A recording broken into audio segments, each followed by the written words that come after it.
The 5th of November, Media Center of Ukraine. My name is Svetlana Chuparenko, and now we will talk what to expect from this autumn-winter period, whether Ukrainians will have heat and electricity in their apartments, and we're talking about this with Oleksandr Kharchenko, director of the Energy Research Center. So, the heating season started in Ukraine. The Ukrainian authorities reported that 90% of Ukrainian accommodations have been already heating has been turned on in 90% of the accommodation, and enemy also, in a negative sense, was preparing for this heating season. The enemy was striking on gas industry, on heating industry, on power plants, and so what about our situation with the energy?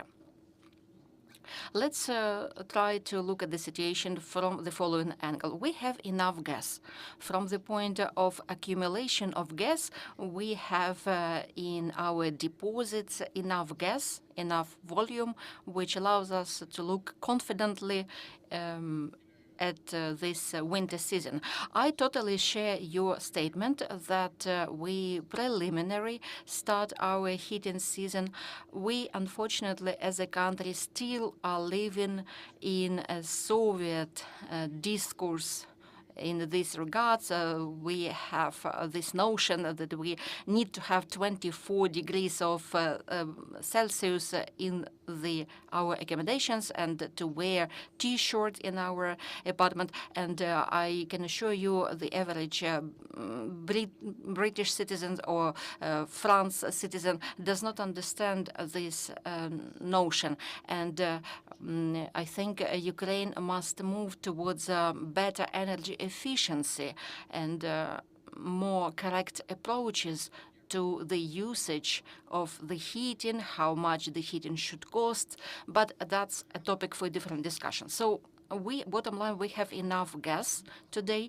Yes, indeed, the gas production was damaged seriously. And in order to go through winter without any serious problems, we will have to buy additional gas.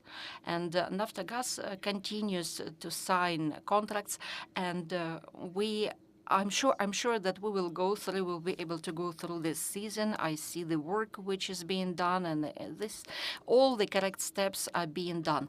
And so I'm sure we will have enough gas for the heating.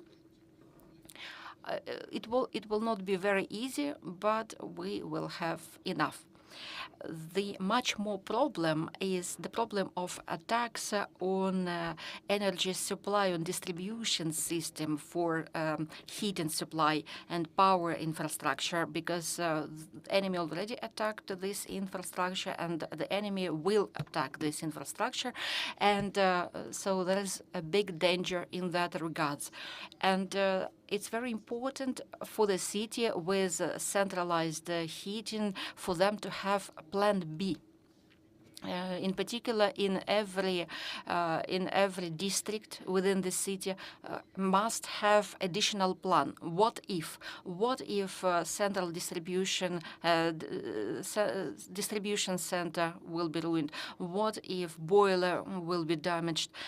Here, urban authorities, city authorities must work to prepare for such situations, maybe with reduced temperature, but so that the pipes don't freeze. Maybe it's possible to keep standby reserve boilers, but it all requires preparation. Each residential district must prepare its own boiler, its own heating power station, and on the standby, to keep it on the standby.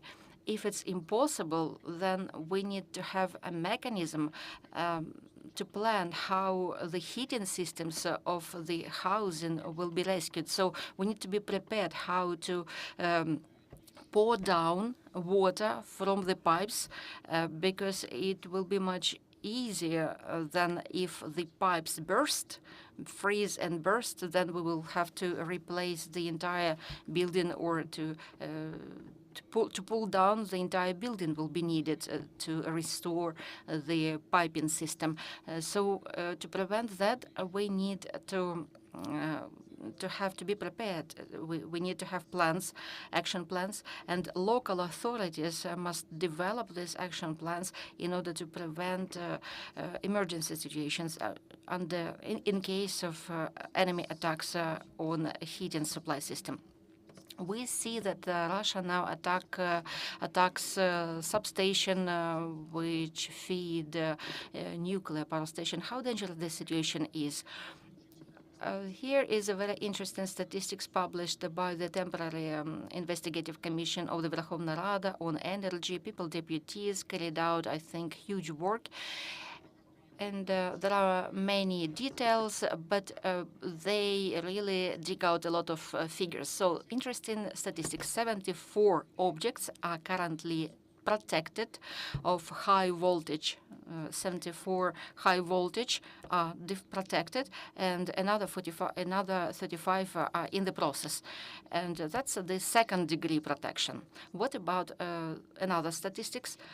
At 74 objects, a temporary investigative commission of the Verkhovna Rada in the entire time recorded only one occasion when auto transformer was ruined by a rocket which hit directly the automated transformer. That's 1%. There are shelters, defensive shelters that withstood 13, 14 strikes, and they still capable.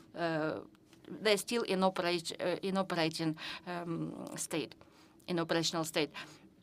So I have I have question, why key stations, if those who remained under the protection, why they don't have the protection? Probably this question should be addressed to the responsible people in the company. Now about substation of nuclear stations, mostly they are protected. As far as I know, let's say, there is either already exists cover, shelter protection, or it's being constructed. I don't think that the enemy will reach a lot of result if they target a high voltage station. But if they start attacking distribution devices, distribution stations, I don't know whether these distribution stations whether they are under protection, because I don't have this information. If they are under protection, that we can be sure that the second degree of protection is in place to defend all the objects. And the same applies to all other energy objects as of today. Intense attacks, enemy started intense attacks on distribution networks, and this provides better result for the enemy than attacks on high voltage network. So because local distribution centers are not protected. Except Kharkiv, in most of the region, distribution network is not protected, especially Sumy, Chernihiv, Zaporizhia regions, they suffer the most. And Moscovite enemy are trying also to harass south regions, and because many objects are ruined there. The good thing that the government allocated money, and the 6 billion is quite a lot, which will help to speed up the process. It's good that the Agency for Recovery has an effective management which really took this issue in their hands. But the bad thing is that all this has not been addressed in May, March, June of this year. Let's be honest, the previous winter got us laid back and relaxed. We thought we kind of get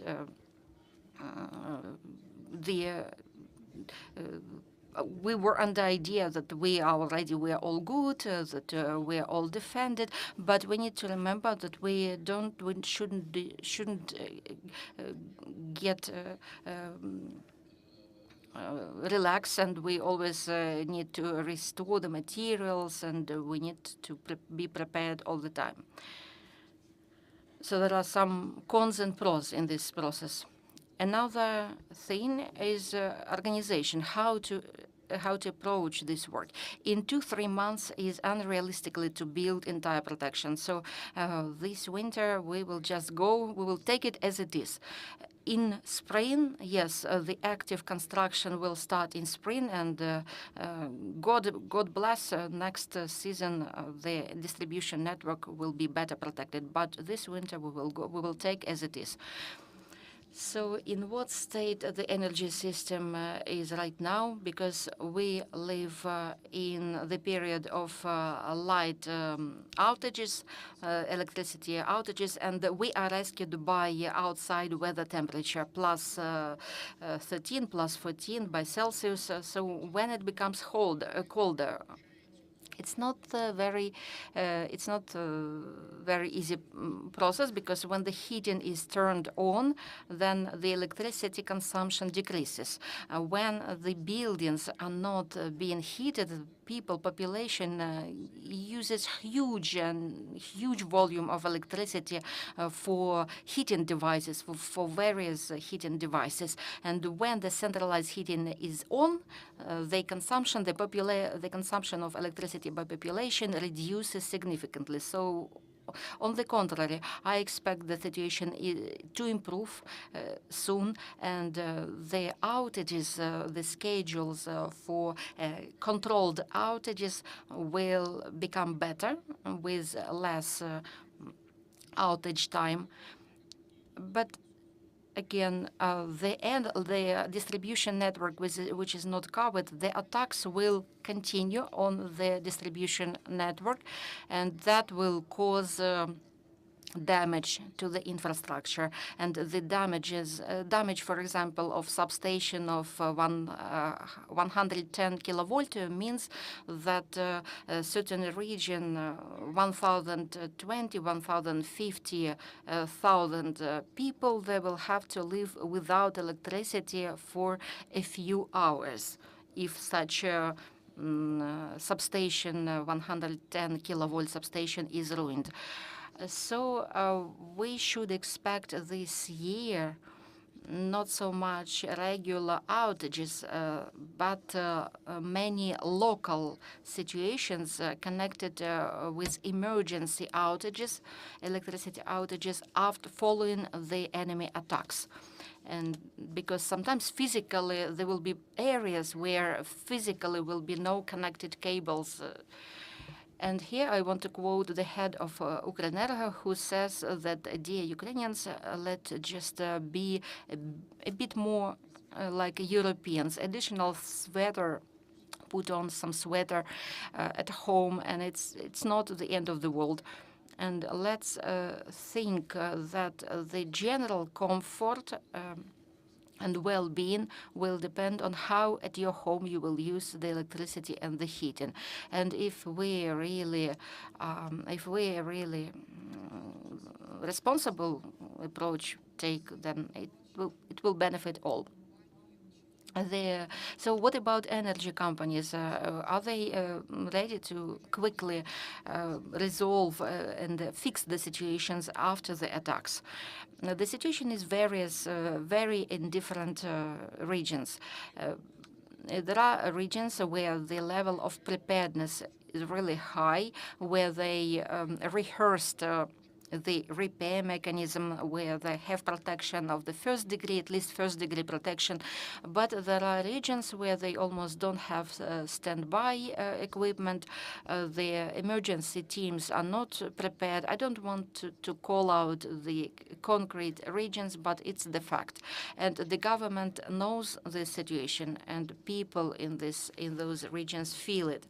Enemy continues to try to attack our energy infrastructure, but as we say, this game can be played by both sides. And the Ukrainian forces also successfully attack power stations and oil production industry and oil storages.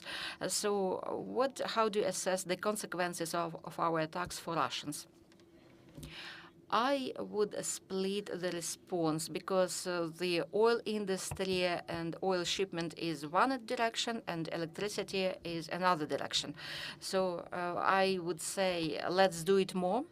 And I honestly think that it's very important, very important target, the transportation, oil transportation stations, compress workflows, the shipment terminals. And the successful attack in Tuapse, which was the day before, is a very good thing. This is what we should do the most. This is what the most painful for Moscow in terms of financing the war. The more they lose terminals, oil terminals, the more painful it for them. And there are two factors, because on one hand there are damages and impossibility to physically to ship the oil, but there is another factor, because ships start being afraid to go into those ports. Owners start demanding more insurance money. All this complicates logistics and reduces earnings from oil trade. And that's very important to continue such strikes. And about oil processing, we need to systematically damage it, and there is a certain logistical break in the Russian logistics for oil products, and we need to exacerbate those problems for them. And I think this work is being carried out systematically, correctly, and God allows, God bless, our guys will be able to continue on the same positive track. Now, about electricity in Russia, that's a very interesting story, because Russian electricity power supply system, as opposed to Ukrainian system, they have the capacity to balance because they have many. They are large country. They have many time zones, different time zones, and so they have the capacity to balance. They transfer the electricity from one region to another region when the time changes in the region. From the peak time zone, from unpeak time zone, they transfer the electricity to the peak time zone. For us, the most weak. So in Russia, the most weak electricity area is south area.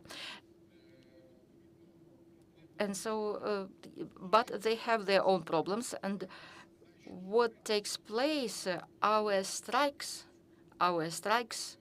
gradually damage this infrastructure, which transfers the electricity from different time zones. And when a certain critical point will be reached, we are not far from it, probably about 40%. We're about 40% from that critical point. When we ruin the high voltage stations, which allow transferring electricity from one time zone to another time zone, when we reach that boiling point, then I ensure you, in the south region, they will have even more severe outages than we have in Ukraine. And if we ruin a certain number of power stations, central power stations, which generate electricity internally, they will have even more difficult situation than we have. But this does not apply to Moscow, because Moscow has a separate autonomous electricity supply system, but they also have their vulnerabilities, and we know them. We know the vulnerabilities. We know the electricity system very well, and we know what objects we need to target.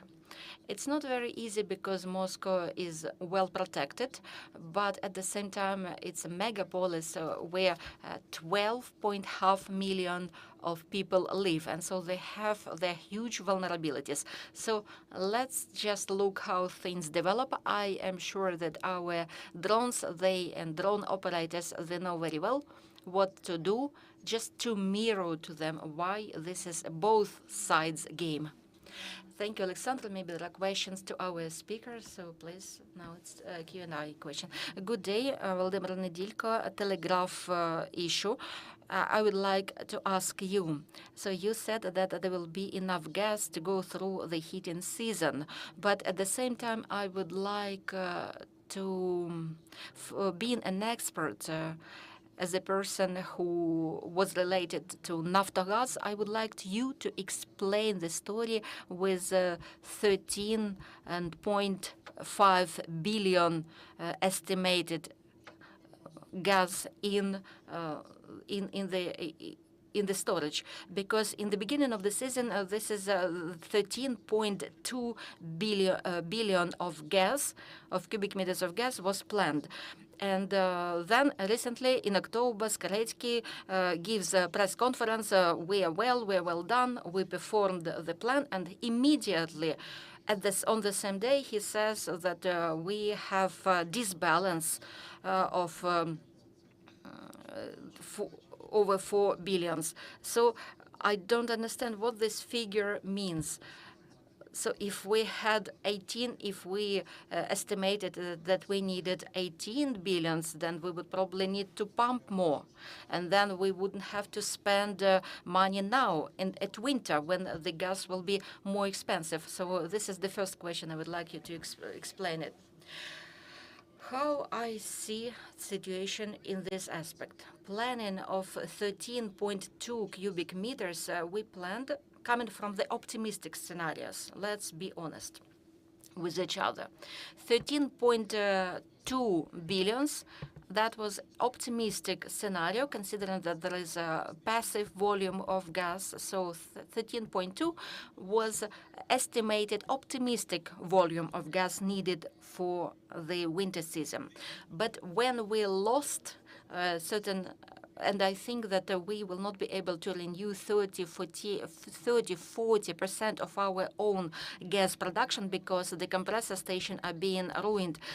After losing that 40%, then we have the problem with the loss of pressure in the system, because we need to maintain the pressure in the system. There are only two ways to do it. Either we have our own production and our gas compressor stations work at the expense of the Ukrainian gas production, and they help supporting adequate pressure in the system, or we have to buy additional gas volume, and to maintain the pressure through pumping the gas through the European system from Slovakia, Hungary, etc. These are two technical solutions which allow us to go through the winter maintaining pressure in the gas transportation system and delivering the gas to consumers. Because physically, from the point on statistics, we have enough gas by volume, in terms of volume. But unfortunately, we have the problem with supporting pressure in the system. And this pressure should be maintained daily. And Kharchenko says correctly. So he maintained the plan, which was tasked by the government. And it was very difficult because it was not enough money, but only active work with partners, with donors, and because they provided us credit funds, and Norway government provided grant funding. That all allowed us to purchase sufficient volume of gas. I think that 4 billion cubic meters, I think that's with access. Naftogaz estimated this amount with access as a backups. And I think that we will have the 2.5 billion cubic meters of additional gas purchase will suffice through January, February. Will bring it through the most winter months, January and February. But I think 4 billion, of course, cubic meters better than 2.5 cubic meters. But the problem is money, because there is a lot of gas, and we can purchase it not only from European markets, but also from America, even cheaper from American markets. But we need to have money for that. Your next question, please. As I understand, in this situation, we can state that Naftogaz underestimated the gas needs, which because now we have shortage of 4 or 2.5 billion cubic meters. So next question. Next year, Naftogaz, Ministry of Energy, and then Cabinet of Ministers, how much estimation of gas needs they will have to estimate for the next year? Let's split the answer in two parts. I'm sure that that's not Naftogaz's fault.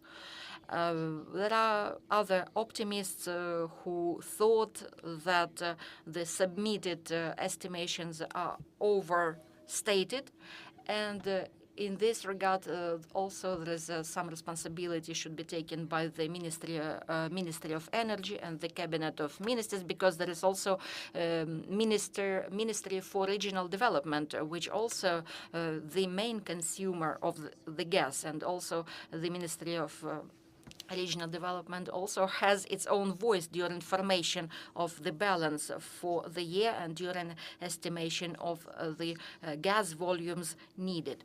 About next year, my estimation, we will get into April with almost dry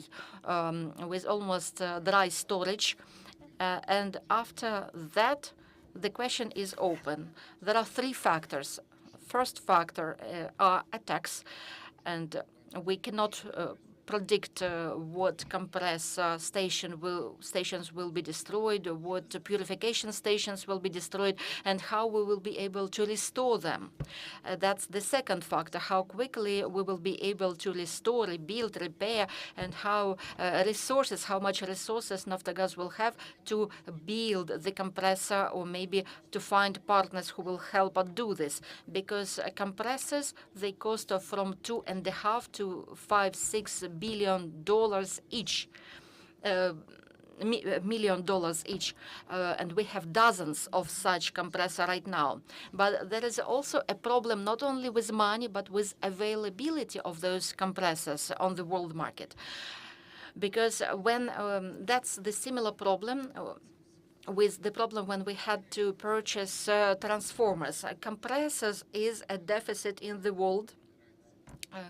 America now hunts them, purchases to buy, because they also need these compressors for their production, but they also needed to pump the gas into turbine. And there is also a third parameter, a third factor, in particular, whether we will have enough money to buy gas, just physically money access, because this year, Naftogaz received a huge number of credit, and Naftogaz has a lot of money in credits, in loans from Ukrainian banks and from international banks. And I think Naftogaz cannot borrow more. That's just internal financial information, inside information. But considering the volume of credits that they already took, they need to think how they will service these loans, these credits. And they sure do not have financial inflow to cover their borrowing capacity. So there's a question how next heating season will be prepared for, but I'm sure we will have to import 4.5 cubic billions of gas, because that's the shortage. That's due to the damage of our gas production system, which will not be renewed soon. Yes, we will import some gas from European market, but it will not cover all our needs, and so we need to restore our own production. It will take up to 17 months to restore compressor capacity for our production. That's my answer. That's my answer. And the final question, providing heat. So you said you were talking about the plan B. What could be the plan B besides modular boilers. For example, if one district in Kyiv is disconnected from the heat, if the district in Kyiv is disconnected from electricity, it's not the problem. But if heating is switched off, if